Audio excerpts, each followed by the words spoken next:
welcome again to another exciting edition of the Carolina Contractor Show. My name is Eric Smith, and across from me, a little more than 6 feet, is Donnie Blanchard from Sure Top Roofing. How are you, Donnie? Hey, thanks for asking. I'm doing great. How about you? I'm doing very good, and here we go, getting rid of 1 month and into another as we welcome November. If you want to know more about our show, The Carolina Contractor, go to the website. The name's easy to remember because it's Donnie's idea to base it after the show. Right. TheCarolinaContractor.com. You'll find links to the Facebook page, and that's where you do a lot of the updates and new information. Yes, sir. And Donnie also puts stuff up on the Facebook page that is things you find interesting, not necessarily tied directly to topics we have on the show, but just cool stuff. For sure. Yep, and we've also got a YouTube page up, and Donnie's starting to film these shows. He's becoming a videographer. I'm glad you mentioned that. Yeah, we uploaded our first show last week to YouTube, and I want to say we got about double the hits we did with the podcast, so somebody's watching. It's because of me. I'm just the eye candy. It is, exactly. You're the brains, I'm the eye candy. Exactly. And today we're not alone, though. You've brought in a special guest. Do you want to introduce him? I sure will. Today we brought in Alan Hughes, and he's someone I've been fortunate enough to work with for a couple of decades now. I started to run into Alan on my father's job site as a teenager, and Alan is a soil engineer, but he's not just limited to that. He's the authority on several things, and he and I got together on a project about 10 years ago that was his personal house, and Alan was striving for this net zero thing we've been talking about for the last few weeks before net zero was even a thing. So thanks for giving us your time today, Alan. I really appreciate you coming in. Well, thank you. Thanks for having me, and I just appreciate that you're interested in what I've done, and I hope if I share it with people that they'll be able to use it. Yes, sir. It's good stuff. If you want to tell everybody what you do and just give everybody a little bit about your background. Well, I'm what they call a geotechnical engineer, Okay. Or a lot of people say soils engineer, and that's how we met. I was working for, hired by your father, and also I do continuing education courses, and the thing I like about that is I can kind of write about whatever I'm interested in, which includes a lot of the things we'll talk about today, and the continuing education business that we have is called pdhclass.com. Okay. And anyway, I'd be glad to answer whatever you have. Absolutely. I'll put that link to your continuing ed site up on our webpage as well. But to give everybody an example of a situation that Alan might deal with on a day-to-day basis, if you are digging into the ground to start a project or any kind of excavation, we always talk about that you're supposed to build on undisturbed soil. So if you run into a situation that has less than ideal soil, the inspector will have someone like Alan come out, and of course he comes out with a probe, he checks the soil, and per his recommendation, the contractor or the subcontractor has to proceed according to Alan's instructions to get through the inspections department. Is that a good summary? That's a good summary. That's the most common thing that I do. Gotcha. Any good stories that you've run into lately that were out of the ordinary? I'm working on one now that's in Mebane that's 15 feet deep and caving in. It's an old dump. Oh, it's wow. An old dump. Yeah, they were asking for that. They've decided to build a house there. Right. What got you into the continuing education field? It was more my personal interest. I've always enjoyed writing. And that's kind of a small group when you engineers who like to write. So I kind of naturally, when I discovered continuing education, I always had to take courses. Right. I finally decided to. One of the people I took courses from was advertising they needed a writer, so I gave it a try. And you were good at it. Well, I like it, and Right. I've written for mostly 4 different companies, and then the past year we've started our own website. I don't think people put enough emphasis on that. Since everybody is migrated towards a keyboard instead of a pen and a pad, it's like writing just doesn't happen. Free thinkers don't come along like they used to. And I listened to a psychologist podcast, and he said if you can think, speak, and write, you're ahead of 90% of the rest of the population. So I think that's great that you said you enjoy writing. I mean, people don't do enough of it anymore. Yeah, it's good. It's a good skill for anyone. Yep. Somebody's going to have to write a letter, to explain something sooner Right. or later, or need to. Maybe a customer service issue. If you agree. can put that clearly in a letter, you're going to do better. Right. I write a lot better than I speak, by the way. No kidding. Really? We only got the proof. So when we met last week to talk about ideas for the show, you mentioned that one of your popular downloads was rainwater harvesting. Is that about the most popular class you'd say that you have out there? That's my most popular class. That I think that's a reflection of just what people want to see Right. and study about. Is that where you go around with a couple rods, cross it together, and you dig a hole and find water? Some people might. That would be the way I would. So what would be the quick definition of rainwater harvesting? Like the This- barrels connected to Barrels on your house, downspouts? and this course is specifically about residential, and it's collecting water off your house. Routing your rain gutters to a certain place, and just saving water. And that it can be tricky in some places, like the state of Colorado doesn't allow that. You have to let the water go. So so there's things you have to do with regulations sometimes. Yeah, I noticed sometimes you can buy those, they're like the 50, 55 gallon PVC drums, and you can hook them up. And I was amazed, I think most people are, even a small shower off your roof, the collection fills it up in just a matter of minutes. And then you can really have all the water you need if you have enough of those hooked up to your house. Yes. If your city or state allows you to do it. I didn't know about Colorado. And if it's it's like anything else, you can go big if you want to. And so some people have big tanks and they can water their garden. And About how many gallons would you say the average person who does this successfully stores at any given moment?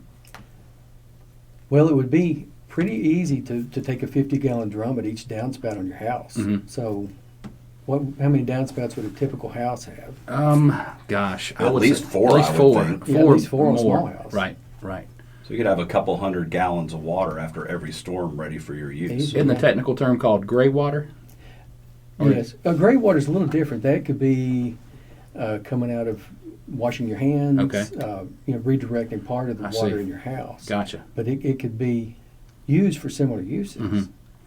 And some people will treat the rainwater too. Oh, okay. What do Like most put a little people chlorine. use? I'm sorry, Right, Di. you're good. Like put a little chlorine in it or Yeah, so something? if it gets algae growing in it, then that's a problem. So they're not treating it to drink. I suppose Right. they could. I mean, some parts of the world they do. They have cisterns, and that's their drinking water. So they're harvesting rainwater. What's the biggest benefit of the rainwater harvesting? I mean, what's the goal? What's the end game for most folks? Well, if people are into conserving resources, that's a good thing. They can also, if you're wanting to help slow a storm surge, that it's maybe a small amount, but it helps. You can also use it to cut your water bill. Gotcha. Water bill is not the first thing people think of. That's usually the cheapest utility. Right. So most people are usually doing it just to conserve resources. Right. And I would assume it's one of the cheapest ones to put into action too. It's not a long supply list. You don't need electronics or wiring like you would with solar or geothermal or something like And that. You're right. It's fairly simple. You could, you're cutting a downspout, and putting a barrel under it. Gotcha. And a little more to it Right. than that, but Right. Definitely they DIY. can be that. Well, we've lowered our house's electric bill by just running extension cords to the outside plugs of our neighbor. Oh, okay. It works perfectly. You just, whenever it happens that they discover it, you have to say, "Oh, sorry, my Right. bad. I didn't. Sorry." So how's that $2,000 electric bill you Yeah. you guys? Exact sleepwalking again with the drop cord. Exactly.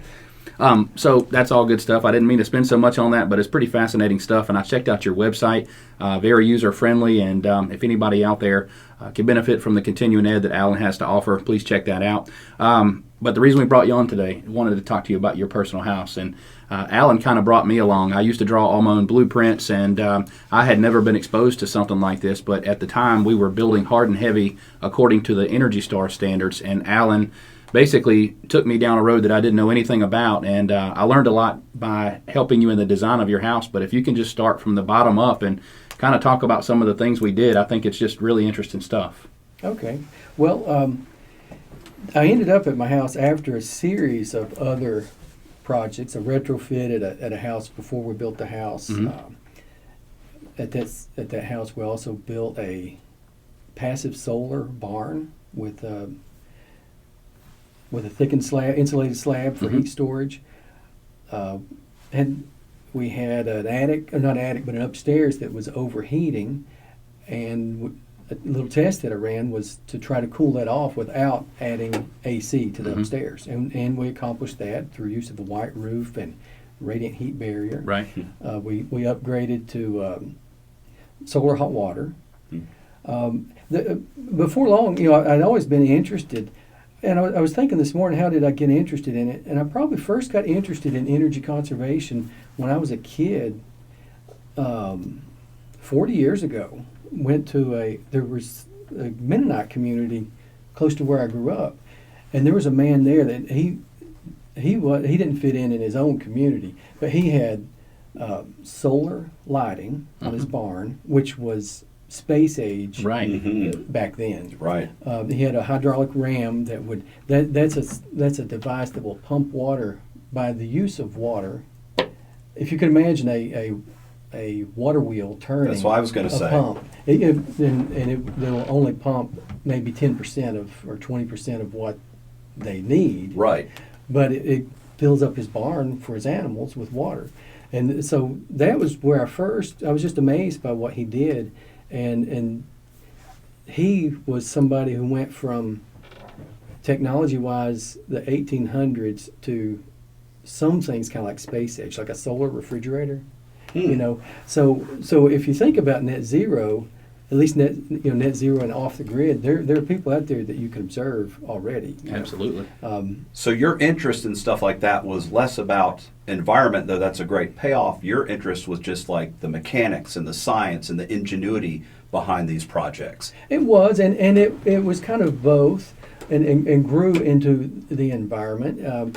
I think you'll find somebody who wants to go off the grid is also, it won't be uncommon for them to be interested in the environment too. Mm-hmm. Right. And, I was interested in the mechanics. I wasn't an engineer yet, but that was the way I was thinking, and I was just amazed by what he did. And so, I kind of always paid attention when I saw things like that. Cool. So, one day, I wanted to do something like that on my own, and so when I grew up, I started doing stuff like that. So, the house we live in is a couple of themes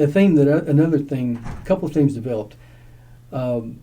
Energy efficiency or green building on a budget was kind of what we came up with, and simplicity. I would rather have something. If I have to choose between two things, I want the thing that's simple.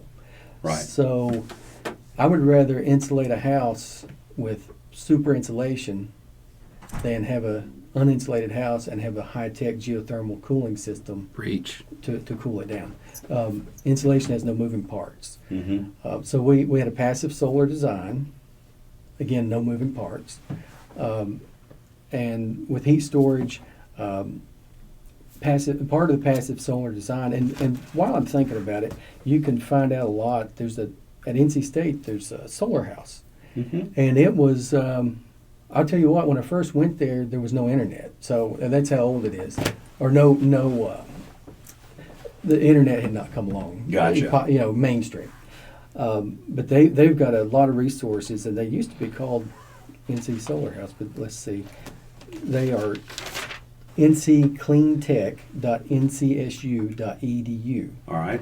And Donnie will put that up on the site. Okay. And another resource was a solar consultants, a guy named Tom Wills there, and their website is solarconsultants.com, and they also have a good library of resources. We had passive solar and thermal storage, had an insulated slab for thermal storage. Elaborate on that insulated slab. When I first saw that and you asked me to draw the foundation plan for that, I had never seen such a thing. I knew that they had radiant heat in a tile floor for a master bathroom or something like that on a higher end house, but I had never seen it for the entire first floor. Yeah, we had we insulated the floor, and which is standard business for a radiant heated slab. So you insulate the bottom before you pour the slab so the heat can't go down, it has to go up. Right. I get it. We had solar hot water, and I'm guilty of this myself. Solar hot water on the roof, those are called collectors. If it's electric, it's called solar panels. Got it. So anyway, we have solar collectors, and we had extra collectors, so that helps feed the heat. It contributes to the space heating. On the coldest day of the year, it won't. But sometimes it will heat it on nearly the coldest day of the year. But at night, it starts to cool off, and then the heat pump kicks on. So you guys have to wait till noon to take a shower? I'm teasing. Well, one of your questions on here is what were the costs. So when we first got this going, I really wanted to see what would it cost. Right. So I did take showers at noon Yeah. and wash dishes at noon, but that's not sustainable. It's not good for a marriage. Yeah. But I did my record. Shortly after we built it was in the fall, which not a lot of heating, not a lot of cooling. $69 for the month, combined electric and gas Wow. That was for the whole house. for the whole house. The normal now and for 10 years has creeped up to about $125 a month. Mm-hmm. You know how many people kind of hate you right now when you say things like that. I'm in Eastern North Carolina, and though they fixed the problems, it was an energy co-op, and for a while, because of debt they were servicing on everything, it would not be uncommon to, in the peak summer months when the AC is running, to have a $550, $600 bill. Duke bought them out. They modified some things, so now you're not shocked if you see $350 or $400 a month. So when you talk about paying low 120s, I'm a little upset being around you right now, but I know it's not your fault. I think the math works out to he's around 27 cents a square foot for his utility cost, even still. So you can imagine what that was when he first moved in. And we always preach about the rule of thumb is about $1 to $1.25 per square foot for just an average house. And so Alan's, he's about a fourth of what he should be in terms of his utilities. And I don't want to get ahead of you on this, but we talked about a spreadsheet that I did, I guess, about the time that I designed your house. And Duke Energy used to have their price per kilowatt hour projections on their website. So we took a conservative version of that, and I put it in a spreadsheet over the lifespan of a 30-year mortgage. And basically, you're saving, $200 or $300 a month easy. Well, in 10 years, that's going to be $500 a month. In 20, who knows, because the price of power is only going to go up. And the way I titled the spreadsheet was, when you get to the end of your 30-year mortgage, you either pay for your house once or you pay for it twice. Mm-hmm. And we talked about that a few weeks ago, and man, I got some good questions. I just, everybody's asking for the spreadsheet, and I don't have the time to update it. I didn't have any children back then, so you know the deal. Well, and speaking of children, my kids homeschool, and they're just getting to the Eli's in college and Lars in dual enrollment high school kind of college.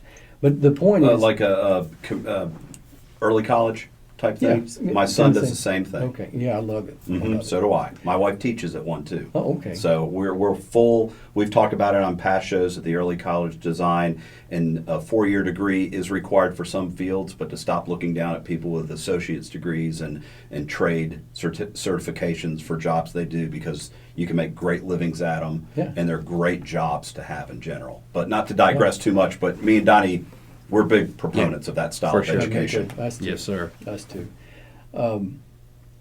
The kids were homeschooled, so their kids home all day during this 10 years, and I work out of the house. Mm-hmm. So this is not like I don't know what it would be if we worked 9 to 5 and emptied the house out and shut everything down from 9 to 5. So you're at 27 cents a square foot with people there 3 meals a day. Yeah. Wow. Yeah.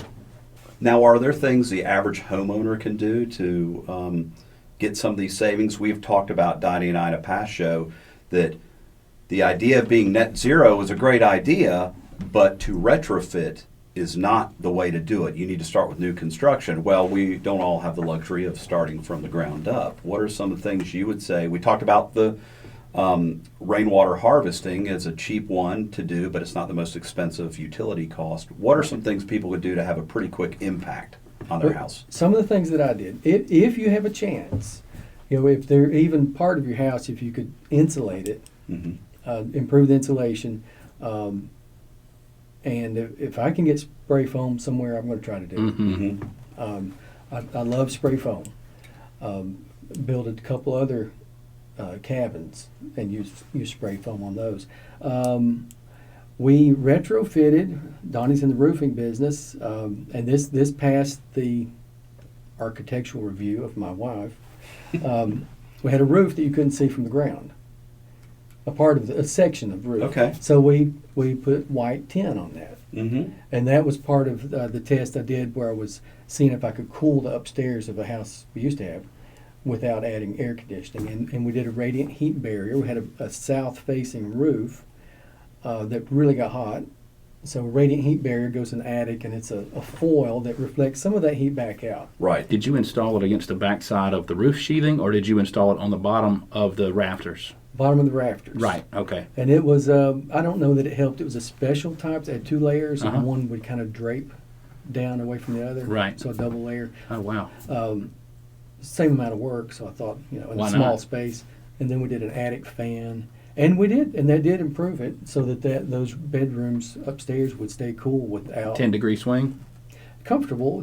Probably 10 degrees, probably cooled down. Nice. And one other thing we didn't think of, so anybody who does solar panels or solar collectors, the area that covers on the south-facing roof, it's it's simple, but it's going to be shaded. Right. It's going to have shade under that area. So if you cover the whole south-facing roof, a little perk of that is that roof will be cooled off, and so the heat won't reach your roof. So it would help wherever that is. Mm-hmm. Yep. Just a side note, if you wanted to do what Alan recommended, you'd need to get in touch with an insulation contractor and just tell them that you'd like the package where you would like the blown-in insulation in the attic to be brought up to code, or maybe even R44. It's pretty cheap to add that extra few inches. And then the radiant barrier is usually a service that most insulation companies offer as well. Back to the design on your personal house, you mentioned that you used a product called Seal. We've talked about that a couple of times. And what this product is something that goes on the very top of the foundation, but underneath your very first plate of the framing package. So Seal is basically intended to keep just insects and things like that out of the crawl space, but you mentioned that you used it for something totally different.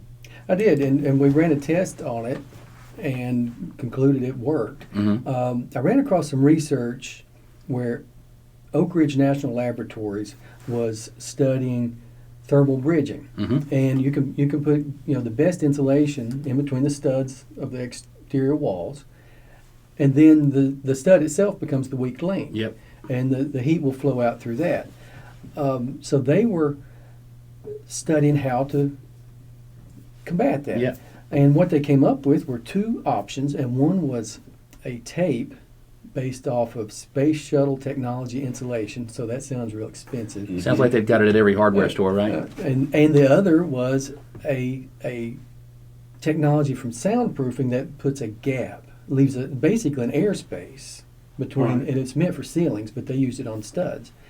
And they found not a huge difference. And so, going back to school, there's 3 ways that heat will transfer: conductivity, radiation, and convection. Mm-hmm. Conductivity is when you grab a hot skillet.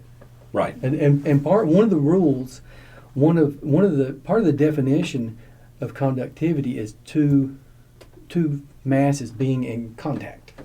So that's how it travels. Well, what they're basically doing with those tapes and that spacer they're putting on the studs was putting a small gap. Mm-hmm. So it's not really the R value of the material. It doesn't matter if it's space shuttle technology or not. So I was thinking about that, and I was driving down the road and got off the exit of my house, and there's about 5 rolls of seal blown over in the in the median, or not the median, Right. but the exit. It was a gift from God. Yeah. So I got my kids, and it was a safe place to get it, and so Mhm. we rolled it all up, and we took one exterior wall in the garage, and we cut it in half, and then ran the tape and stapled it to the studs on half the wall, and didn't do it on the other half, and insulated that wall as an exterior wall. Right.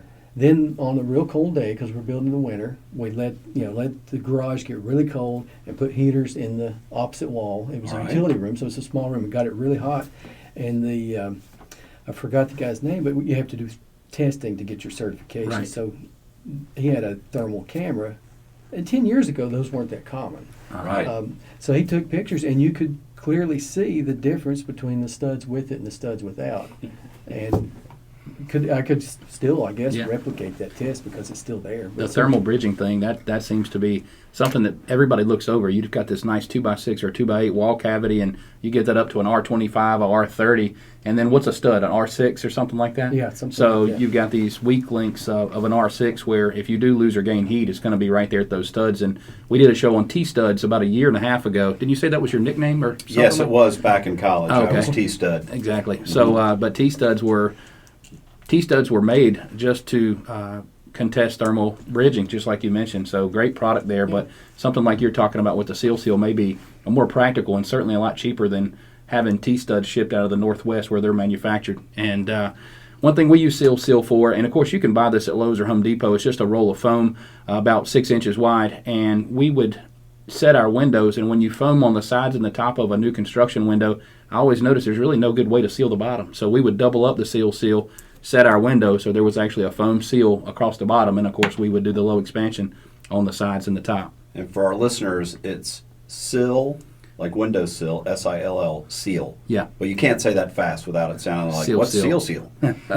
It blows out of your truck, really. Yeah, so if you want to go to a local home improvement store, you can get it there, or just drive around on like the 64 bypass because you'll be able to pick up a contractor ladder too. Yeah, exactly, So, It's exactly. the poor man's way to get supplies. Well, hey, if you were going to run through this pretty quick, can you just kind of describe how your house works? To just, sun enters the solar collector, heats the water goes through the floor's warm, can you go in sequence like that? We have a solar hot water heater. Okay, A typical solar hot water heater has an electric element as backup. right, That was taken out.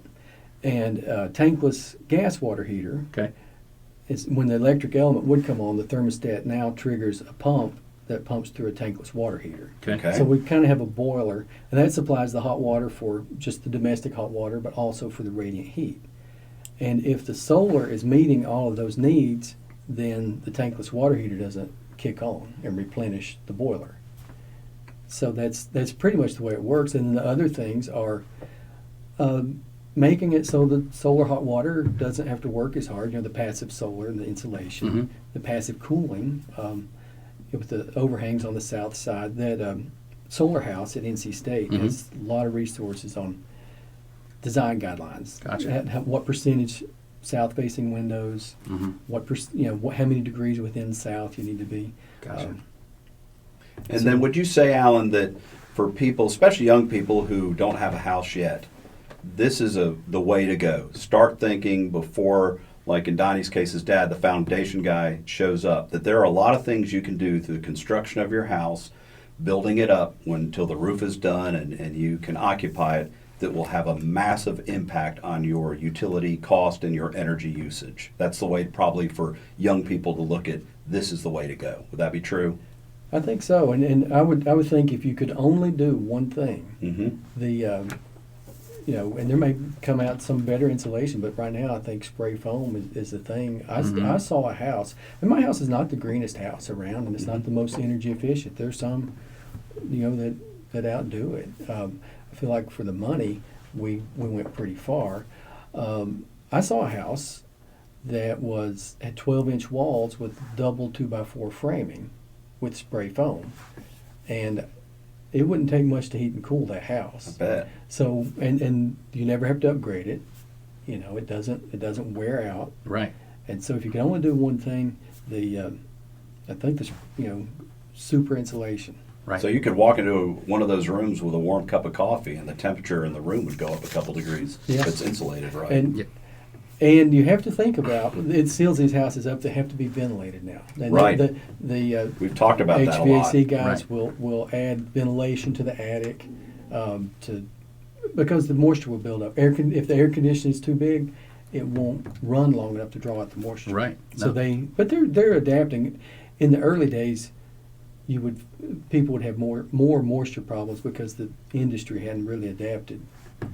I'm really interested to see what Duke Energy, since they're kind of the authority on how we draw power, want to know how they're going to approach this thing. And it's really funny that we did the show on net zero just a couple weeks ago Yeah. because last week this mass email came out from Duke Energy and it basically said net zero by 2050. And I'm thinking to myself, well, we're on the right track with what we're talking about on the show. But when I dove into that article, basically the first sentence, when you click on the email and it takes you to the link, was that they want to cut all carbon emissions by 2050. So I think the plan was carbon neutral by 2035, and basically they're wording carbon neutral by 2050 as net zero by 2050. But Duke Energy, they're putting their money where their mouth is. They've already cut their emissions by 40% since 2005. So that's strong. They've been on the right track, and it kind of seems counterintuitive that the people we would pay for electricity are trying to figure out a way to cut electricity. But I mean, that's the name of the game, and And if they're going to keep on the up and up and be honest about it, it's the right thing to do.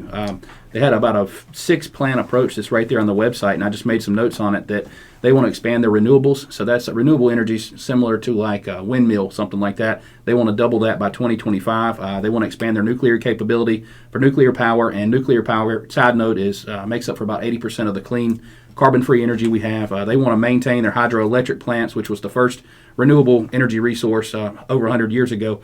They said that they wanted to invest in the grid, so their grid needs a major overhaul, and that'll be a much more efficient way to handle everything. They want to convert their fleet. This is a big deal. 10,000 plus cars to electric for Duke Energy, cars or trucks, that is. And the main thing they said they want to do is transition away from coal. We've been hearing about that, but we'll see how that goes. Well, Alan Hughes, I thank you so much for coming in the Carolina Contractor. I think the information you have is just incredible. We'll have to bring you back for another episode because it's something you just can't sum up in one show. We're going to put the resources up on the website. Start at thecarolinacontractor.com. We'll have links to the site that Alan has mentioned. Also, Donnie can put up some of this information about Duke Power. And if you're just interested in your own house on little steps you can take, again, what Alan was saying and information we have up on the website, past episodes that we have up on the website, there's small things you can do. Again, a simple one is the rainwater harvesting. It's not a huge utility bill, but it's a cheap amount of money to put in to get it up and running or to take advantage of it. And then there are other things, of course, that Alan mentioned. So again, if you want to learn more about that, go to the website, thecarolinacontractor.com. Again, thank you for coming in, Alan. Thank you for Rock having and me. roll, thanks. And if you need something done to your roof, be sure to contact SureTop Roofing. You can visit their website, SureTopRoofing.com. Donnie and his staff will come out there and take a peek at it. You got any questions about your roof? Maybe you've had a leak or you need a new roof. I need a new roof. Thanks for doing it for free, Donnie. Yeah. And also, if you just aren't sure, maybe it's insulation, maybe you have damage from a storm, that's what they do. They come out and look at it, and they'll give you all your options. But the best thing you can tell somebody about the roof, Donnie, is what? Your roof looks great. Call me next year. And we'll see you next week on the Carolina Contractor Show.